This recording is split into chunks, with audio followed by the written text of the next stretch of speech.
All right, so now we're going to go over the 10-2 homework. We did 3 and 4 in class, so we are not going to do that. Instead, we'll go over 5, 6, 7, 8, 9, and 10. All right, so let me add a new page so we can do this.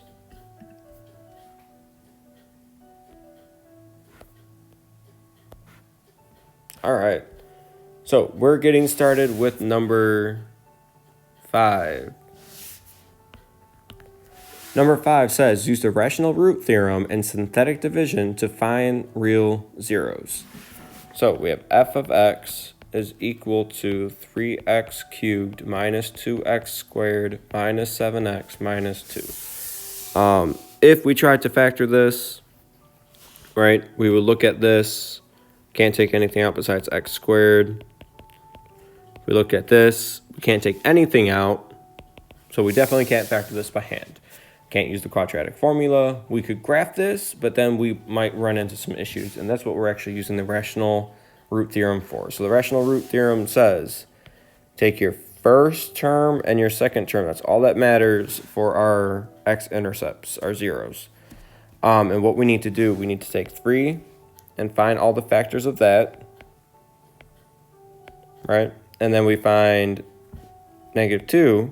Really don't care if that's negative, find all the factors of that. The issue with this factor tree, though, is that it finds all the prime factors. So for 3, we have 1 and 3. For 2, we have 1 and 2. The rational root theorem says, take all the factors of 3 and divide them each individually by all the factors of 2. So in class, we kind of showed it as 1, 3 over 1, 2. But what that means is we take the 1 and divide it by each and every factor of 2. So 1 divided by 1, 1 divided by 2. And then we take the 3 and do the same process. 3 divided by 1 and 3 divided by 2. So now we want to simplify. We have 1 half, can't simplify that. 3 halves. And then we always have the plus or minus. So we actually have 8 possible rational, which just means fractions, roots. It still could be possible that we could have complex roots or irrational roots. So let's graph this to see what happens. And then we're going to try to use synthetic division if we need to find any non-rational roots. All right, so let me go to Desmos. And let's type this in. So we have 3x to the power, 3x to the power of 3 minus 2x squared minus 7x minus 2. Let me double check that. 3x squared minus 3x cubed minus 2x squared minus 7x minus 2. So when we look at this, Desmos is nice enough that we could just press these and we can get it. But on our graphing calculator, we won't have that. And what we need to think to ourselves is, this one definitely looks like it lands through -1. This one definitely looks like it's 2, but we're not too sure about that middle one. We know it's somewhere between 0 and -1. So let's look at our list. We know we have -1. We know we had +3. Uh-oh.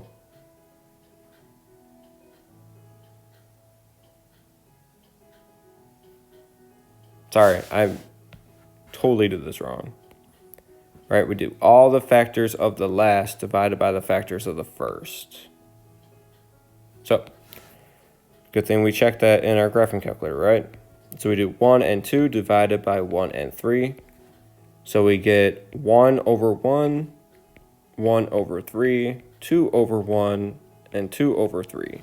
So we get plus or minus 1, plus or minus 1/3, plus or minus 2, plus or minus 2/3. So we still have 8. We got -1 and 2, and we know we have another 1 between -1 and 0. So we can kind of guess that. We could click on it. We can use our trace or calculate. To find out that it's negative 0.0333, we can look at our options and know that's negative 1/3, but we could also try synthetic division real fast to actually figure it out. So synthetic division, let's take one of our x-intercepts, and then we take the coefficients from our equation. So we have 3, -2, -7, -2. Carry down the 3, and now we start the multiplying process. So 3 times -1 is -3. We add those together. -5 times -1 is +5. Add those two together. -2 times -1 is +2. And then we get 0, which means that's 3x squared -5x minus 2. The other one we know is 2. We could have done this in any order. So now we have 3, -5, -2. Bring down the 3. Multiply 3 by 2 to get 6. Add those together. +1. That's 0. So now we get 3x plus 1. And we can set that equal to 0. So we get 3x equals -1. X equals -1/3. But we got that just by looking at our calculator. So we really didn't need to do synthetic division here. As I said in class, we really only need to do synthetic division when we want to find like a complex root or irrational root. So let's see if that's the case for number 6. We have x to the 4th minus 10x squared plus 9. That's our function. If we try to do it the other way from 10.1, we're looking for two numbers that multiply up to 9 but add up to -10. There's nothing that will do that because, right, we only have 1, 9. Oh. We could do -9 and -1. So we could have done x squared minus 1, x squared minus 9. We could have factored this, it seems like. So then we could have x squared minus 1 equals 0, x squared equals 1. So I'm not so sure why they're having us do this if we could get our answer in the way from the last chapter. But let's see if we get the same answers here as I got when we factored. So we take our, and let's not make the same mistake we did in 5, we take our last term, find the factors of that, and then find the factors of our coefficient on the first term. So we have 9, all the factors of 9 are 1, 3, and 9. 1, all the factors of that is just 1. So we take 1 divided by 1, 3 divided by 1, 9 divided by 1. So we get plus or minus 1, plus or minus 3, plus or minus 9. So those options were on the list, so we checked out there. But now let's graph it just to be safe. So we get x to the 4th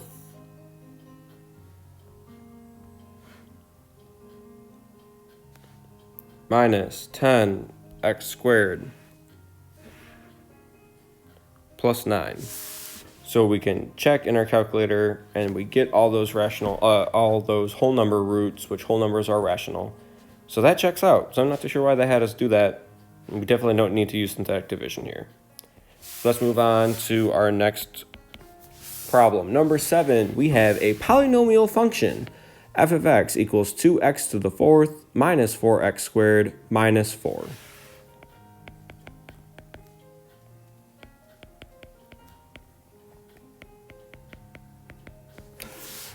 And it is graphed on the piece of paper. And it looks like this. All right, and it's asking, use the rational root theorem to write all possible rational roots of the polynomial. I only see these, and we don't know what those are. It could be 3/4, it could be 2/3, it might be 4/5 or 3/5, or 6/7 or 5/7, and we could keep going. We're not too sure. So this is a good example of why we want that short list of our rational roots. So let's go back and look at what we can do here. So number 7. As always, we want to make our lives easier for ourselves. We could have factored out the 2 there, but let's just keep it as usual. So our last term is -4. All the factors of -4 are 1, 2, and 4, but the positive and negative versions of each. Our first term is 2, so 1 and 2. So when we do each and every factor divided by each and every other factor, we get, if we just focus here, right, we have -1, 1 over 1, and then 1 over 2, right? And then we can change to the next one, 2 divided by 1, 2 divided by 2.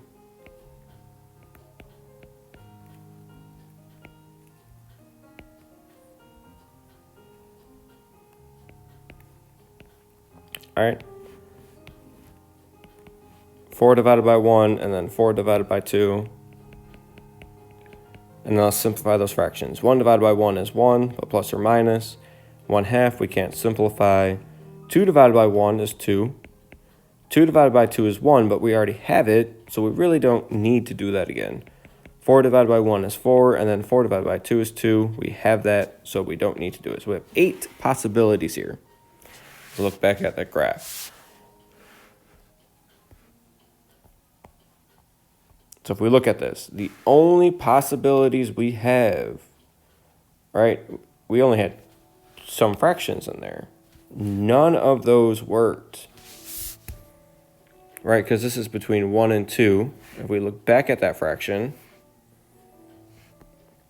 of our possibilities, we have nothing between 1 and 2. So we're kind of out of luck here because we can't do anything with this to actually find the actual roots. But that is the answer for A, because that's just asking what are the options for our rational roots. For B, it's asking, based on the graph, how many of these possible roots will actually be rational zeros, and that will be 0. Right, because nothing is between 1 and 2 on our list. So x-intercepts in graph between -2 and -1, and between 1 and 2. Our list has no numbers in that interval. Okay. Moving on to C. What is a transformation that would result in the polynomial having exactly 4 rational roots? So what this is asking is, looking back at our graph, all right, here's our seemingly degree 4 graph. We want to find, where could we put the x-axis so we get 4 x-intercepts? Could we move the graph so it looks like this, where this is the x-axis? Would that give us 4 roots? And the answer would be no. If we put it down here, would this, if we move the x-axis or move the graph above the x-axis, would this give us 4 roots? No. If we put it right here, right, that would still be a no, right? We have to be very selective and put it so it crosses the graph at some point where it crosses the curve, or the curve crosses the x-axis 4 times. So let's get rid of all these other pieces and see what transformation that would be. So if somehow we could move this curve so the x-axis goes through it. So it's kind of weird looking at it that way. So let's try to actually move the curve. And what we would have to do is move it so it kind of looks like this, right? So now that we redrew the curve, we can see that this is going to be a shift up by some number. So let's add that to our answer key. So we need to shift up. All right, it's not asking by what number, but we could try to approximate it to be maybe 5 units or something like that. All right, moving on. Number 8, new problem. Number 8 asks, determine all the rational roots of this function. So we have f of x equals x to the 4th minus 2x squared minus 4x plus 5. So again, rational roots means the rational root theorem. So we need all the factors of 5 and all the factors of 1, since those are our last and first terms. So 5 is a prime number, so only those two. 1 is just 1, so it only has one factor. So here we lucked out. So we have 1 and 5 on the top, 1 on the bottom. So what that means is we get plus or minus 1 when we do this, plus or minus 1, and then we get plus or minus 5 when we do the other pair. So we only have 4 options here, and none of them are fractions. They should be whole numbers based on this. All right, so that's the list, but what we need to do to actually determine this is go back to our graphing device and actually graph this. So we get x to the 4th minus 2x squared minus 4x plus 5. So this one's looking funky, right? But if we look at it, we know we cross at 1, and then we have no idea what that is. Is it irrational? Is it rational? Well, we know it's not rational because it's not on our list. So we're going to actually use, for the first time now, use our synthetic division. We just said that it crossed at 1, so we can set that up. That will be our x-intercept that we use. All right, we said that was 1. We plugged that into our synthetic division in the little box, and then we copy down the coefficients. This is where we need to be very careful. The coefficient on the x to the 4th is 1. Next, we need to go down 1 degree. There is no x to the 3rd, so that means this coefficient is 0. And then we keep going, careful there. All right, so now that's what we get. So we carry down the 1. 1 times 1 is 1. Add them together is 1. 1 times 1 is another 1. So we get negative 1. Negative 1 times 1 is negative 1. So we get negative 5. Negative 5 times 1 is negative 5. Add those together, we get 0. So now we have an actual answer here.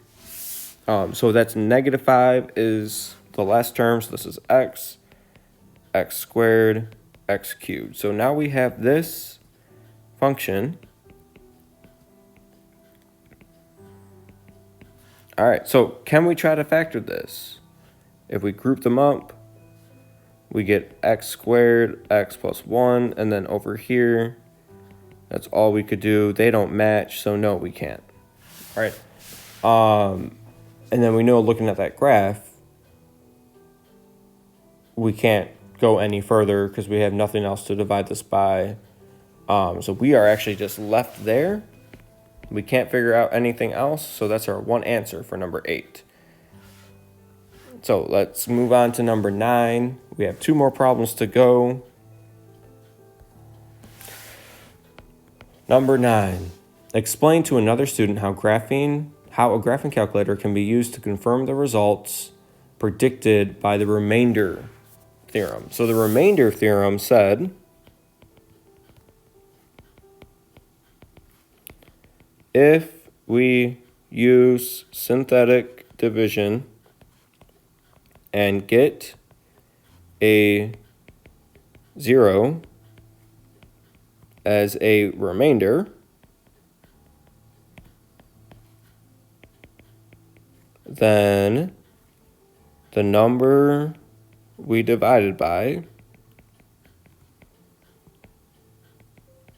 is a 0, aka a x-intercept. So in the graphing calculator, we can confirm that by, and here's the answer, graphing the function and seeing if it crosses the x-axis at that number. That's what we've been practicing in our notes and in this homework. Number 10, when using the rational root theorem and synthetic division, why is it more efficient to use the reduced polynomial to find additional zeros? So just kind of like how I tried to do on the other problem, where we use this reduced one, right? And again here, try to use the reduced one. It's just it's easier to divide when we have less terms. Sometimes that also means we can use alternative methods. We don't have to keep using synthetic division. We can go on to just factoring. We can use the quadratic formula and so on. We don't always have to use synthetic division.